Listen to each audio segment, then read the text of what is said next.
was normal. He didn't have a beard. He didn't have any hair at all. He said, how do you do? I told him my name. He introduced himself. His name is Muhammad. I said, how do you do? After the niceties of hello, how are you? How's everything? I said, do you believe in God? He said, yes. Oh, yeah? Sure. I said, but do you believe in the God of Moses? He said, yeah. Abraham? Yeah. What about David and Suleiman? He said, yeah.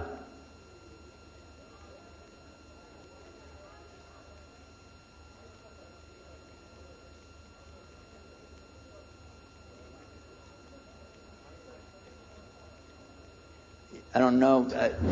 That'll be taken care of. You need have to panic, inshallah.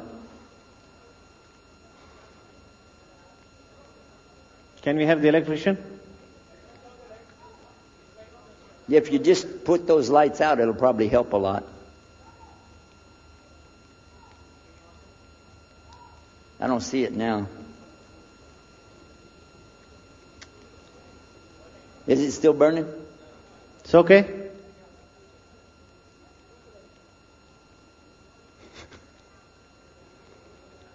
Sheikh, probably we are too hot for that. When you're hot, you're hot. You want to keep going? All right.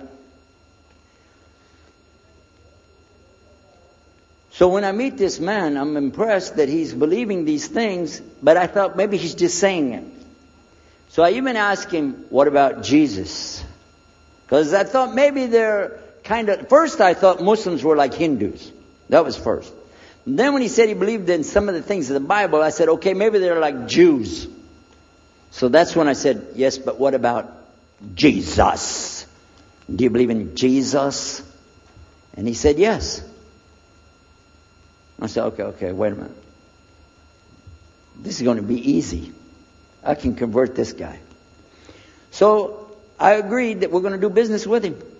And in fact, I took him immediately out to have tea together. We sit together, drink tea, talk a little while. And I started tearing the peach stream right away.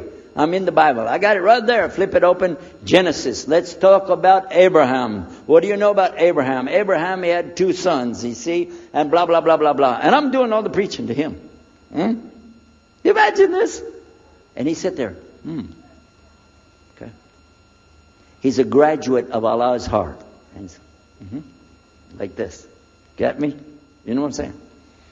Well, it happened that during Ramadan, some of his friends that he was staying with, they had to move their apartment around or something, and he was going to go stay in the masjid for itikaf in Ramadan. It's normal.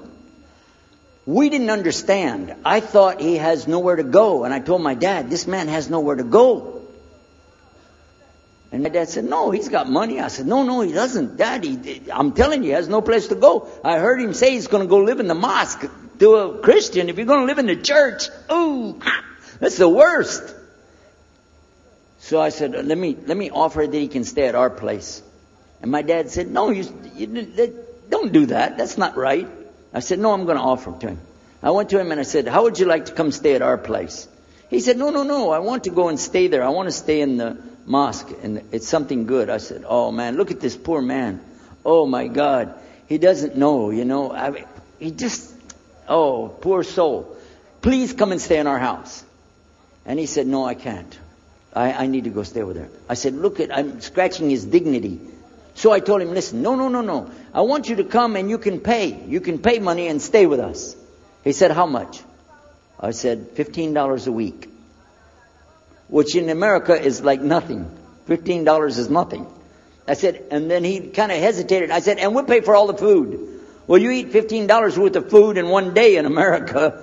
He said, okay, all right. And I told my dad later, I said, see how I did that? Because now he'll stay with us.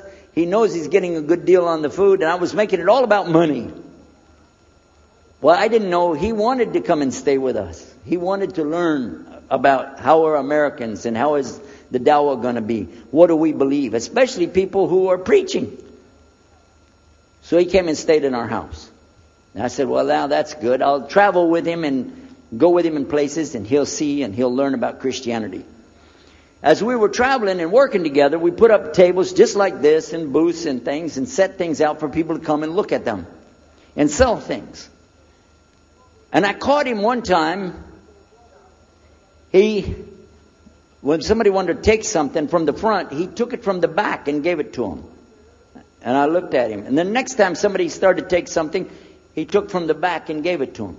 I said, hey, Muhammad, we take the stuff from the front because that's the old stuff. The new stuff in the back, just hold it back. You know what I'm saying? This is dated material. Get rid of the junk first. He said, no, I can't. In my religion, we can't sell something unless we give the people the best.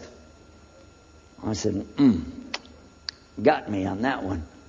And I'm supposed to be telling him about a better deal. I said, okay, yeah, whatever. You're never going to make any money, though. But that's all right. Over a period of time, I came to learn a lot of things. Also about being humble. A lot. Because this man was obviously well educated, very articulate, could really talk about a lot of subjects. In fact, I tried to debate with him about many things. But he was so wise and well educated that he could see what I was doing, and he would take it easy and let me win every debate. I could win any debate with him if he wanted me to. But if he wanted me to lose, I was going to lose. This was how well he could handle it. Now what happened, one of the preachers that I knew, another preacher, who used to carry a big cross and walk down the street so people would stop and talk to him about religion, he had a heart attack and he went to the hospital. So I went to the hospital to visit him, and when I was visiting him, I met another man in the hospital who was in a wheelchair. This gentleman had a problem. He didn't want to talk to anybody. And I told him, let me witness to you. Let me share the message of Jesus with you. So I took out my Bible, and again, I start telling him about a prophet, Prophet Yunus, alayhi salam. And I'm telling them, look at Jonah. He's in the belly of the whale. He's in the sea. He's down there like this, and who knows how long. And suffering like this, you don't have as big a problem as that. And God saved him, so he could save you too. He said, didn't want to talk to me. I asked him, what's your name? He didn't want to tell me. Where are you from? He said, I'm from Venus. So what's that? Well, there is a Venus, Texas, by the way. But he said, he's from another planet. So each time I would go, I would talk to him, witness to him. Finally, one day, he started crying. I was pushing his wheelchair around. I took him down. I rolled him around different places. He started crying one day. He said, I'm going to confess something to you. I need to confess something to you. Now, to a Catholic, confession means you're going to tell the priest all your sins. And then he's going to forgive you. Well, I wasn't Catholic. And I told him, listen, I'm not Catholic and I'm not a priest. I'm a preacher. He said, I know better than you do. I am a priest. I said, oh my God. This man is a priest and he knows the Bible better than I do. He said, I just have had a hard time. I've been here and having heart attacks and I've been having problems and everything and trying to figure out a lot of things. He said, I'm sorry I took it out on you. I really am. I apologize. And he started crying. And when he started crying, I felt sorry. I hugged him and I said, it's okay. One day I went to the hospital and my friend was gone. So I started visiting with the priest. And that happened one time I went to visit him at the hospital and he was gone. And I asked him, where did he go? They said he went home. I said, home? He's a missionary priest from South America. How did he go home? She said, I don't know. He's not here. I'm sure his family. I said, he has no family. I know him personally. He has no family. Where did he go? She said, I don't know. We're not responsible for them. I said, well, let me see where he went. You got it in your file? She said, I can't do that. Those are locked up. Nobody can look in the file. And I got in the lady's face and I said, listen to me. This man could die in the street right now, and it's going to be your fault. And you're going to get sued because I'm going to sue you for him. She said, okay, his folder's over there, but I'm not going to watch. I went over and I looked for it, got the address where he went. Sure enough,